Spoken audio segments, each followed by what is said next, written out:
Good morning, Miss Rini and friends. Welcome to our literature sharing on An Inspector Calls. Our group members consist of Ryan, me, Javier, Dea, Jia, and Sirata. For our chosen character, we decided to go with Sheila Berling.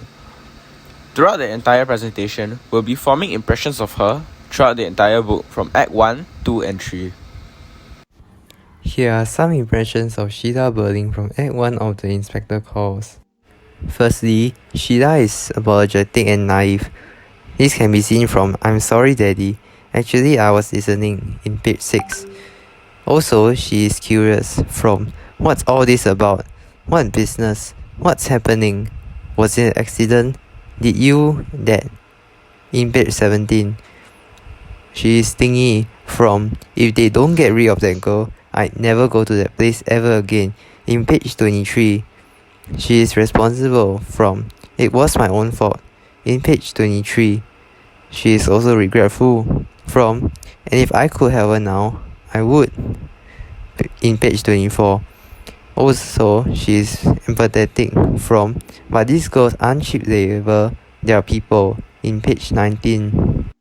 Here are some of the impressions we have made of Sheila Berling in Act 2 from Inspector Calls. Firstly, she refuses to leave before finishing her statements, which could even incriminate her, which means she has a sense of duty to help with the investigation. The evidence is from page 28. No, you haven't finished asking questions, have you? Secondly, she's the first to accept responsibility and take some blame, which shows she's responsible as a person. I know I'm to blame, and I'm desperately sorry, from page 29. Thirdly, she thinks everyone believes her to be a selfish person after hearing her story, which shows she's kind of insecure of others people's feeling towards her. And now you've made up your mind, I must obviously be a selfish, vindictive creature, from page 29. Fourthly, she doesn't want to hide secrets in favor of the investigation, which means she's open about the investigation. You mustn't try to build up a kind of wall between us and that girl, from page 31 of the book.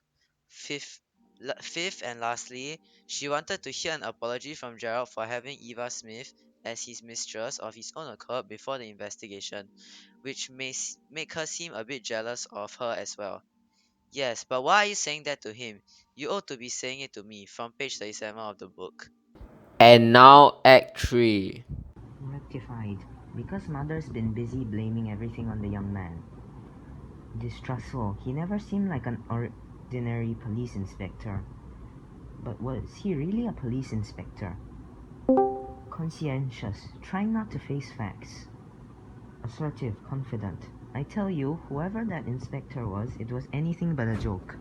And finally, here is a video format of Sheila's impressions. What's all this about? What's business? What's happening? Was it an accident? Did you that?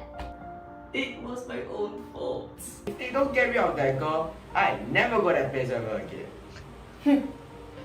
And if I could help her now, I would. No, you haven't finished asking questions, have you? I know I'm to blame. I'm desperately sorry. Because mother's been blaming everything on the young man. He never seemed like an ordinary inspector. But was he really a police inspector? Try not to face facts. What's all this? Thank you for your kind attention.